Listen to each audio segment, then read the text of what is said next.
Mana shu ko'rib turgan Nexia 2laringiz 25 ming probeg yurgan ekan. Saqlangan mashinalardan ekan, Samarqand mashina bozorida 2015-yil ekan, kraskalari top-toza deyishyapti egalari. Salon holati, tiniq holatda turibdi, shunaqasini minaman deydiganlar, qidirib yurganlar bormidi?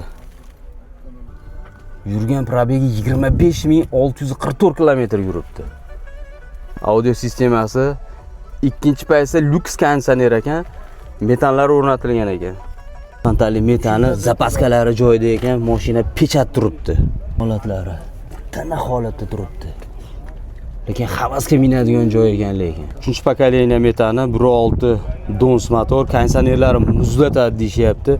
Pechat holatda turibdi mashina.